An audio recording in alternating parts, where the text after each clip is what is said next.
Oke, Assalamualaikum warahmatullahi wabarakatuh. Perkenalkan, nama saya Aprilia Nur Afidatul Iza. Biasanya saya dipanggil Bu Fida. Saya di sini mengampu mapel bahasa Inggris. Salam sejahtera untuk kalian semua.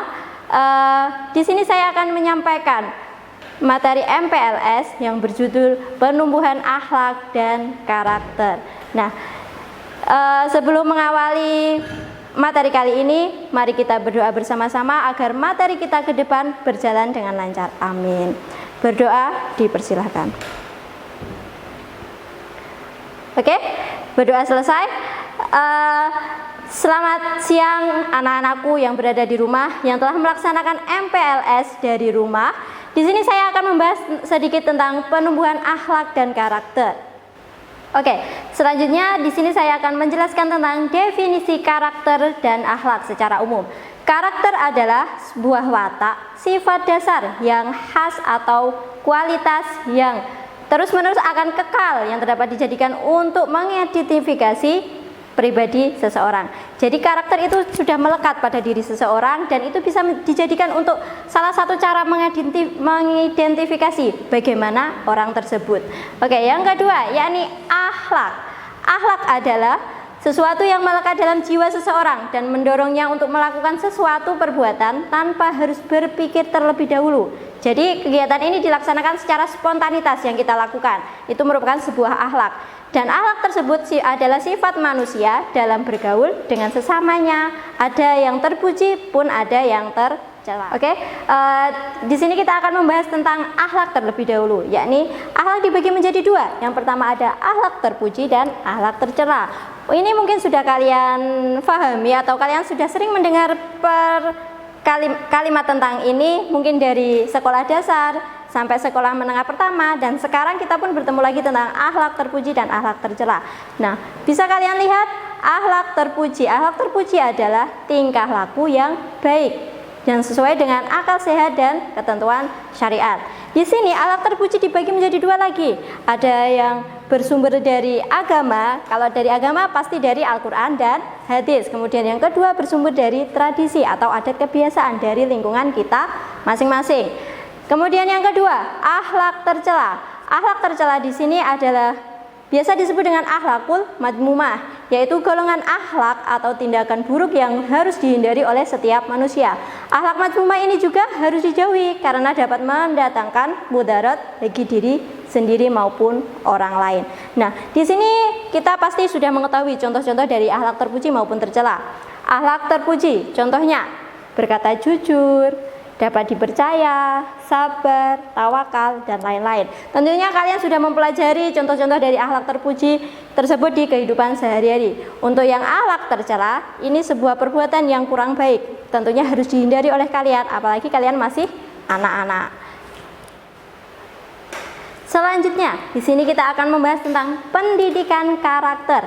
Pendidikan karakter merupakan sebuah pendidikan budi pekerti plus, yaitu dengan melibatkan tiga aspek. Yang pertama, aspek pengetahuan yang biasa disebut dengan kognitif. Kemudian yang kedua, aspek perasaan yang disebut dengan feeling. Dan yang ketiga adalah aspek tindakan yang disebut dengan action. Oke, di sini saya akan mengupas tentang tiga aspek pendidikan karakter. Yang pertama tadi adalah aspek pengetahuan. Aspek pengetahuan atau kognitif ini disebut juga bisa mudah diajarkan sebab pengetahuan bersifat kognitif atau secara umum bisa dipelajari di manapun kalian berada, dan itu hanya memberikan sebuah pengetahuan atau pengertian kepada seorang anak. Kemudian yang kedua, aspek perasaan atau feeling.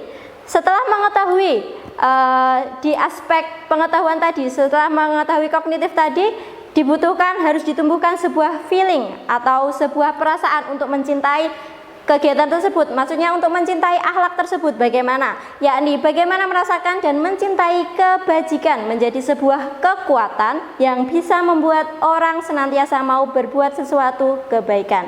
Sehingga tumbuh kesadaran bahwa orang mau melakukan perilaku tersebut karena dia mencintai dengan perilaku kebaikan tersebut. Jadi kita harus mencintai perbuatan baik terlebih dulu sehingga itu bisa menimbulkan akhlak yang terpuji dan akhlak yang baik.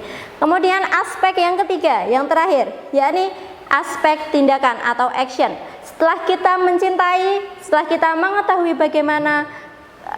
bagaimana pendidikan karakter tersebut, otomatis kita akan melaksanakan atau melakukan tindakan untuk melakukan kebajikan tersebut, melakukan pendidikan karakter yang bagus dan bersifat yang baik sesuai dengan ajaran yang telah ditentukan. Oke, masih seputar tentang pendidikan, dasar pendidikan karakter. Sebaiknya diterapkan kepada anak-anak sejak usia dini, yaitu menurut para ahli, disebut para ahli psikologi sebagai usia emas, yakni usia di mana anak-anak masih bisa menerima hal-hal positif dari kita. Itu biasanya disebut dengan golden age, karena usia ini terbukti sangat menentukan kemampuan anak dalam mengembangkan potensinya. Hasil penelitian menunjukkan bahwa sekitar 50% variabilitas kecerdasan orang dewasa sudah terjadi ketika anak berusia 4 tahun. Nah, dalam 100% tersebut dibagi menjadi 3, yakni 50% nanti setelah kita tumbuh dewasa, 50%-nya saat kita masih anak-anak. Yang pertama 30% saat kita berusia 4 tahun. Ini adalah masa-masa kita menerima perbuatan atau kita menerima pengetahuan yang baik-baik, ini sangat mudah diserap oleh anak. Kemudian selanjutnya 20% selanjutnya saat kita berusia 8 tahun. Dan setelah itu memasuki masa akhir dasawarsa kedua, yaitu pada saat kita tumbuh. Seperti masa-masa sekarang di atas 8 tahun. Sekarang usia kalian pasti lebih dari 8 tahun, otomatis itu adalah masa-masa kalian untuk berbuat baik dan masih belum terlambat untuk menanamkan sikap yang baik. Oke, nah di situ bisa dilihat di slide model pengembangan pendidikan karakter dan akhlak. Nah, di situ ada beberapa faktor pendukung untuk mengembangkan pendidikan karakter dan akhlak-akhlak anak-anak pada zaman sekarang. Di situ ada beberapa karakter yang ditanamkan. Yang pertama, cinta kepada Allah dan alam semesta beserta isinya, tanggung jawab, disiplin, mandiri, jujur, hormat dan santun, kasih sayang, peduli dan lain-lain. Nah, untuk peran kalian sebagai peserta didik di sini harus ada beberapa faktor yang mempengaruhi pertumbuhan akhlak. Yang pertama, faktor sekolah, guru ataupun kepala sekolah. Nah, di sini guru dan kepala sekolah berpengaruh kepada pendidikan karakter kalian, karena mereka lah yang mendidik karakter kalian sejak kalian masuk di sekolah tersebut. Kemudian faktor yang kedua, yakni dari keluarga. Dari keluarga otomatis dari kecil kalian harus sudah mendapatkan pendidikan karakter yang baik sehingga bisa menanamkan sikap-sikap yang baik dan yang diinginkan. Kemudian selanjutnya, tidak hanya itu, lingkungan pergaulan masyarakat pun itu sangat berpengaruh tentang pendidikan karakter anak usia dini. Karena jika lingkungan tersebut berada di circle yang baik, otomatis seorang anak itu pasti akan bertingkah seperti lingkungannya. Jika mereka berada di lingkungan yang kurang baik, otomatis dia juga ikut dengan lingkungan yang seperti itu. Kemudian di antara beberapa faktor pendukung untuk pendidikan karakter tersebut akan menimbulkan akhlak mulia jika mereka berada di jalan yang benar. Nah, untuk Bapak, Ibu dan orang tua sebaiknya memantau kegiatan anak di lingkungan sekitar. Bisa dilihat di slide, di situ ada 5 nilai utama karakter prioritas PPK. Yang pertama, religius, mencerminkan keberimanan terhadap Tuhan Yang Maha Esa dengan merealisasikannya dengan cara patuh kepada orang tua, bisa menjalankan sholat 5 waktu, taat menjalankan perintah Allah dan menjauhi larangannya. Kemudian yang kedua, nasionalis. Oke, kita nasionalis, kita kembali ke sekolah. Kalau seumpama nasionalis bagi kita anak-anak sekolah dan guru itu bisa mengikuti upacara, menyanyikan lagu daerah seperti itu. Kemudian yang ketiga, yakni integritas. Integritas yaitu upaya menjadikan dirinya sebagai orang yang selalu dapat dipercaya dalam perkataan, tindakan dan pekerjaan. Jadi kita harus mempunyai sifat tersebut agar kita bisa dipercaya oleh orang lain, bisa diandalkan dalam perkataan kita maupun pekerjaan kita. Kemudian selanjutnya yang keempat, yakni sikap gotong royong. Gotong royong ini mencerminkan tindakan menghargai semangat kerja sama dan membahu menyelesaikan persoalan bersama. Nah, gotong royong ini dilakukan contoh kecil di lingkungan sekolah, yakni kita bersih-bersih bersama, saling membantu teman, dan lain-lain. Terus selanjutnya yang terakhir, yang kelima, yakni mandiri. Mandiri yakni tidak bergantung pada orang lain dan mempergunakan tenaga, pikiran, waktu untuk merealisasikan harapan, mimpi, dan cita-cita. Contohnya dalam lingkup sekolah, mengerjakan PR sendiri, mengerjakan tugas sendiri, bukan mencontoh temannya ya, bukan mengerjakan PR di sekolah, bukan juga copy paste pekerjaan temannya. Kegiatan-kegiatan pendidikan karakter yang berada di sekolah. Nah, di sini saya akan memberikan beberapa contoh yang sesuai dengan pendidikan karakter yang ditanamkan di sekolah. Yang pertama, yaitu pendidikan karakter yang berupa kegiatan kurikuler. Ada dua kegiatan kurikuler, yaitu ekstra dan intra. Kalau yang intra, kalau kalian ingin mengikuti kegiatan intra, ini selalu diwajibkan, yaitu kegiatan belajar mengajar di dalam kelas. Ini adalah kegiatan wajib untuk kalian semua. Kemudian yang kedua, ekstra kurikuler. Ekstra kurikuler di sini yaitu sebuah kegiatan yang lebih condong untuk yang bersifat untuk melihatkan bakat dan minat kalian. Contohnya ada banyak sekali ekstra di SMA N1 Kebon Baru. Contoh, ada ekstra pramuka, ekstra desain grafis, ekstra tata boga, PMR, bola voli, futsal, dan lain-lain, masih banyak sekali. Untuk kemudian selanjutnya, kegiatan non-kurikuler atau pembiasaan pendidikan karakter di sekolah. Contohnya, nasionalisme tadi. Kita harus rajin mengikuti upacara bendera. Kemudian kita menyanyikan lagu wajib dan daerah, membaca buku non belajar, dan refleksi doa bersama. Kemudian pendidikan karakter dengan orang tua pun sangat diperlukan.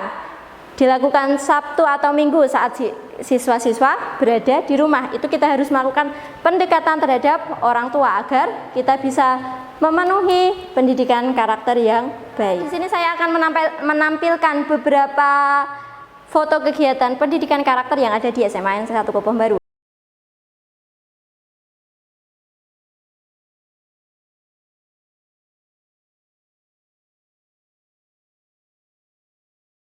Yang pertama, yakni pendidikan karakter religius. Kita selalu melaksanakan sholat berjamaah bersama. Ini saat kita sebelum pandemi ya, sebelum ada PPKM dan sebelum ada pandemi COVID-19. Selanjutnya, di sini juga merupakan sebuah pendidikan karakter mandiri. Kita bisa belajar mandiri di dalam kelas dengan arahan guru, tetapi kita bisa mengembangkan diri kita sendiri dengan menggunakan bantuan internet. Selanjutnya, ini juga sebuah pembelajaran mandiri di kelas tanpa menggunakan bantuan internet ataupun jaringan sosial, tapi kita bisa mengembangkan diri dengan membaca buku dan mengembangkan pengetahuan kita secara lebih banyak. Kemudian selanjutnya, nah di sini ada pengembangan diri di lingkungan. Kita bisa mengenal lingkungan sekitar dan ini dilaksanakan di luar sekolah. Itu juga sudah diambil sebelum masa pandemi ya. Karena kita terhalang pandemi kali ini, kita masih belum bisa bertatap muka ataupun masih belum bisa mengadakan kegiatan seperti itu lagi. Selanjutnya, di sini juga masih ada beberapa foto tentang kegiatan-kegiatan SMA Negeri 1 Kebon Baru dalam rangka pendidikan karakter agar membentuk karakter yang baik, yang sesuai yang diharapkan oleh orang tua kita. Yang terakhir, yang mengikuti materi saya sampai akhir, otomatis kalian juga sudah mengerti apa itu tentang pendidikan karakter dan apa saja aspek-aspek yang ada di pendidikan karakter. Oke, di sini presensinya berada di paling akhir. Silakan diklik pada Google kalian atau klik link di bawah ini untuk melakukan absensi, dan di situ ada satu pertanyaan agar kalian memenuhi absensi saya. Dan di situ saya akan menilai bagaimana kemampuan kalian untuk menyimak materi yang telah saya berikan. Oke, mungkin itu dari saya. Sekian dari saya. Mohon maaf jika ada salah kata. Semoga kalian di rumah sehat selalu dan jangan lupa patuhi protokol kesehatan, jangan kemana-mana, stay safe and stay at home. Sekian dari saya. Wassalamualaikum warahmatullahi wabarakatuh.